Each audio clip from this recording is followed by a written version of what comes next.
இரட்சகராகிய இயேசு கிறிஸ்துவின் இனி நாமத்தில் புதிய வாக்குத்தத்தத்தோடு உங்களை நான் சந்திப்பதில் மிக்க மகிழ்ச்சி அடைகிறேன். இந்த நாளிலும் 27ஆம் தேதி மார்ச் மாதம் 2026 வெள்ளிக்கிழமை.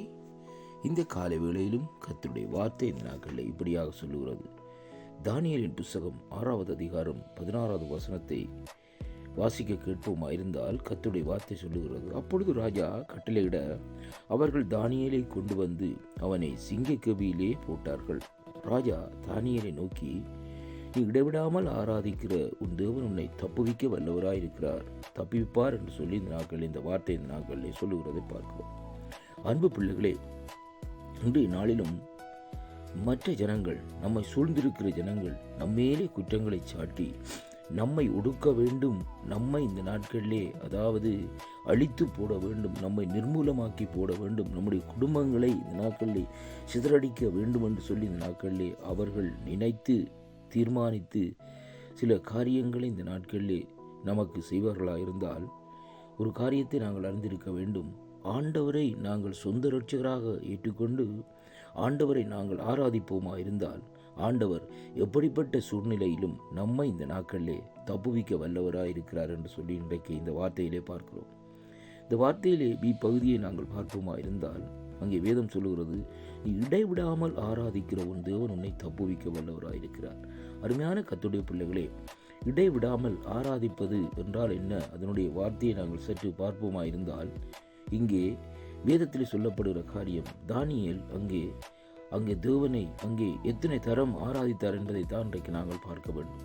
இன்றைய நாட்களிலே பாருங்கள், நாங்கள் வாகனத்திலே செல்லுகிற வேலையாக இருந்தாலும் சரி, அல்லது இந்த நாட்களை நடந்து செல்லுகிற வேலையாக இருந்தாலும், நம்முடைய உதடுகள், உள்ளான மனுஷன் ஆண்டவரையே ஆராதித்து இருப்போமா இருந்தால், அது நாங்கள் இடைவிடாமல் ஆராதிக்கிறோம் என்பதைத்தான் இன்றைக்கு நாங்கள் பார்க்கிறோம். அருமை பிள்ளைகளே, இன்றைக்கு நாங்கள் வாகனத்திலே செல்லுகிற வேளையிலும் ஸ்தோத்திரம் கர்த்தாவே, ஸ்தோத்திரம் கர்த்தாவே என்று சொல்லிக்கொண்டு போவோமா இருந்தால், நம்முடைய இருதயம், அங்கே உள்ளான மனுஷன் தேவனை இடைவிடாமல் ஆராதித்து கொண்டிருக்கிறது என்பதைத்தான் இந்த வார்த்தை ஊடாக இன்றைக்கு நாங்கள் கற்றுக்கொள்ளக்கூடியதாக இருக்கிறது. அருமை பிள்ளைகளே, பாருங்கள், இந்த நாட்களிலே காலையில் எழுந்து நாங்கள் ஆண்டவருடைய நாமத்தை மகிமைப்படுத்தி உயர்த்தி ஆராதிக்கிறோம்.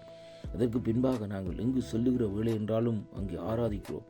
சிலருடைய வாழ்க்கையில் எடுத்து பாருங்கள், காலையிலே ஆராதிப்பார்கள், மத்தியானத்திலே ஆராதிப்பார்கள், இரவிலே ஆராதிப்பார்கள். அது மட்டுமல்ல, படுத்து உறங்குகிற வேளையிலே அவருடைய உள்ளான மனுஷன் ஸ்தோத்திரம் கர்த்தருக்கு மகிமை உண்டாவதாக என்று சொல்லி இந்த நாட்களிலே சொல்லிக்கொண்டு கிடக்கிற வேளையிலே எந்த விதமான பயங்கரமான கனவுகளோ, எந்த விதமான பயங்கரமான காரியங்களோ அவர்களை வராதபடி தேவ ஆவியானவர் அவருடைய ஆத்மாவிலே அருமையான ஒரு நித்திரையை கட்டளையிட தேவன் வல்லவராக இருக்கிறார் என்பதைத்தான் இன்றைக்கு நாங்கள் பார்க்கிறோம். அன்பு பிள்ளைகளே, நாங்கள் தேவனுக்கு விரோதமாய் சில வேளைகளிலே சில காரியங்களை செய்து நித்திரைக்கு கடந்து செல்லுகிற வேளையிலே பயங்கரமான கனவுகள் இந்த நாட்களிலே வந்து நம்மை இந்த நாட்களிலே அதிர்ச்சிக்குள்ளாக்குறதை காணக்கூடியதாக இருக்கிறது.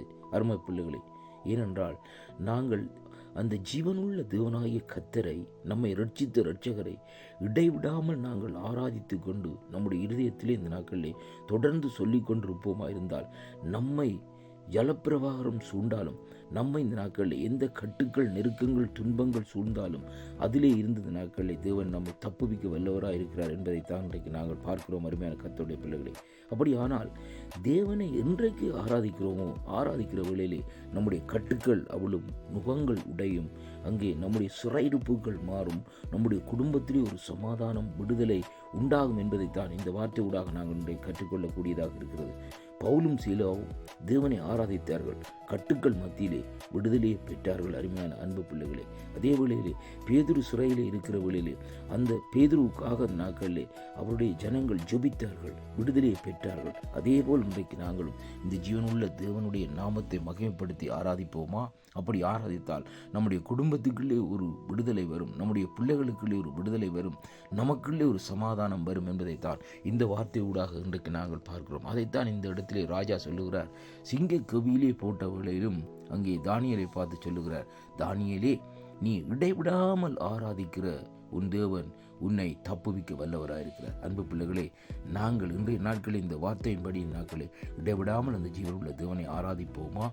நாங்கள் இந்த உலகத்துள்ள காரியங்கள், உலகத்துள்ள கீடுகளுக்கு தப்புவித்து இந்த நாட்களை நடப்போமா? அப்படியானால் அந்த ஜீவனுள்ள தேவனை தொடர்ந்து ஆராதிப்போம். நாங்கள் அந்தி சந்தி மத்தியான வேளையிலும் அவரை தாவீது சொன்னது போல நாங்கள் துதிப்போமா இருந்தால் கர்த்தர் எல்லா இக்கட்டுகளுக்கும் விலக்கி நம்மை காத்துக்கொள்ளுவார். கர்த்தர் தாமே ஆசீர்வதிப்பாராக. ஆம்.